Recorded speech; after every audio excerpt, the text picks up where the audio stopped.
Hello friends, இன்றைக்கி நம்ம biscuit cake செய்கிறது எப்படின்னு பார்ப்போம்.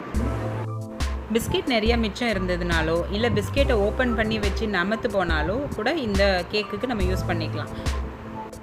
இதுக்கு தேவையான பொருட்கள் பார்த்திங்கன்னா, 1/2 டம்ளர் பால், கொஞ்சம் சீனி, வீட்டில் இருக்கிற எந்த ஸ்வீட் பிஸ்கெட்டும் யூஸ் பண்ணிக்கலாம், பட்டர், கொக்கோ பவுடர், கொஞ்சம் கிரேட்டட் நட்ஸ், அதுக்கப்புறம் பேக்கிங் பவுடர். இதுக்கு வேண்டிய பேட்டர் செய்கிறதுக்கு முன்னாடி ஃபஸ்ட்டு குக்கரில் தண்ணி ஊற்றிக்கோங்க. 2 கப் தண்ணி. அது நல்லா பாயில் ஆகிட்ருக்கும். நம்ம சைடில் பேட்டருக்கு தேவையான பொருட்களை கிரைண்ட் பண்ணிக்கலாம். பிஸ்கெட்ஸ் எந்த ஸ்வீட் பிஸ்கெட்ஸாக இருந்தாலும் ஓகே. பிஸ்கெட்ஸ் நான் இங்கே ஸ்வீட் பிஸ்கெட்ஸ் 2 கப்பு யூஸ் பண்ணியிருக்கேன்.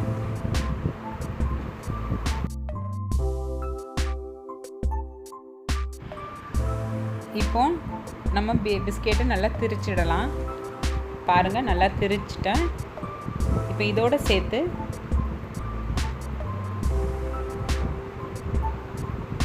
Kho kho powder 1 tablespoon, baking soda 1 spoon and sugar 1 tablespoon. Sugar பிஸ்கெட்டோட ஸ்வீட்டுக்கு தகுந்த மாதிரி நீங்கள் இன்க்ரீஸ் பண்ணிக்கலாம். நான் இந்த பிஸ்கெட் நல்ல ஸ்வீட், அதனால் கொஞ்சம் கம்மியாக தான் போட்டிருக்கேன். இப்போ இதை திருப்பியும் நல்லா திரிச்சுக்கோங்க.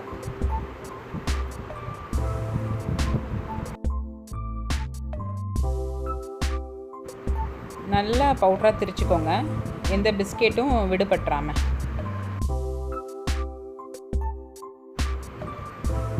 இப்போ இந்த பவுடரில் தான் நம்ம பட்டர், பால் இதெல்லாம் மிக்ஸ் பண்ண போகிறோம். ஃபஸ்ட்டு பட்டர் எடுத்துக்கோங்க, 1 டேபிள் ஸ்பூன். நல்லா மெல்ட் பண்ணிக்கோங்க. இதில் ரொம்ப பட்டரை யூஸ் பண்ண வேண்டாம், ஏன்னா ஏற்கனவே நம்ம இந்த பிஸ்கெட்ஸில் இருக்கிறனால. இப்போ இந்த பட்டரை எந்த இதில் நம்ம கேக் செய்ய போகிறோமோ, பேக் பாத்திரத்தில் நல்லா மெல்ட் பண்ண வெண்ணெயை நல்லா அப்ளை பண்ணிக்கோங்க, ஃபுல்லாக படுற மாதிரி. உள்ள பட்டரை நம்ம திரிச்சு வச்ச பொடியோடு சேர்த்துக்கோங்க. அதுக்கப்புறம் கொஞ்சம் கொஞ்சமாக பால் ஊற்றி அப்படியே நீங்கள் கலந்துக்கிட்டே வர வேண்டியது தான்.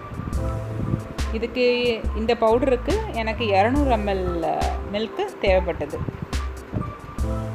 கன்சிஸ்டன்சி பார்த்திங்கன்னா இட்லி மாவு மாதிரி பதத்துக்கு நீங்கள் கரைச்சிக்கணும். கட்டி விடாமல் கொஞ்சம் கொஞ்சமாக ஊற்றி கரைச்சிக்கோங்க, ரொம்ப தண்ணி ஆக்கிடாதீங்க.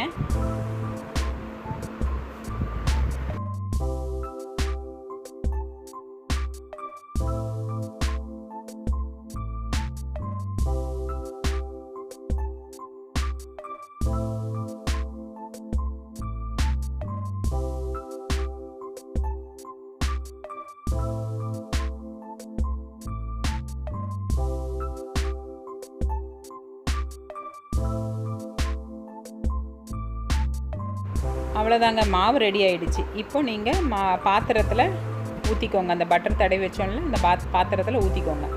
ஊற்றிட்டு ஒரு 2 தடவை லைட்டாக தட்டிக்கோங்க. ஸோ அதில் எதனாவது பபிள்ஸ் ஏர் பபிள்ஸ் உள்ளே இருந்தாலும் அது பிரேக் ஆகி வேகிறதுக்கு நல்லா வெந்துடும் உள்ளலாம். இப்போ அது மேலே நீங்கள் பொடிச்சு வச்ச நட்ஸை மேலே தூவி விட்டுக்கோங்க.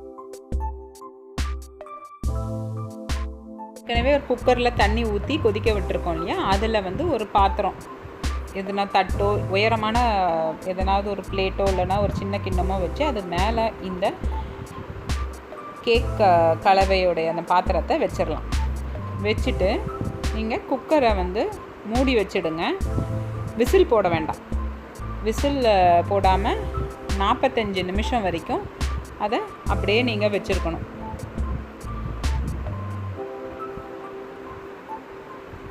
பாருங்கள், நம்மளுக்கு நல்லா கேக் வெந்திருக்கா அப்படின்னு பார்க்கணுன்னா கத்தியோ இல்லை ஸ்பூனோ வச்சு லைட்டாக உள்ளே குத்தி பாருங்கள். அதில் உங்களுக்கு ஒட்டாமல் வரணும். ஒட்டாமல் இருந்தால் கேக் வெந்துடுச்சுன்னு அர்த்தம். அவ்வளோதாங்க. இந்த கேக்கை நீங்கள் ட்ரான்ஸ்ஃபர் பண்ணிடலாம். நல்லா ஆறின பிறகு ஓரத்தை கத்தியால் லைட்டாக அந்த கேக்கை ஒட்டிகிட்ருக்கிறத லைட்டாக எடுத்து விடுங்க. எடுத்துகிட்டு நீங்கள் தலைகீழ போட்டிங்கன்னா கேக் நல்லா வெந்துடுச்சுன்னா அப்படியே அழகாக வெளியில் வந்துடும். அவ்வளோதாங்க, கேக் ரெடி.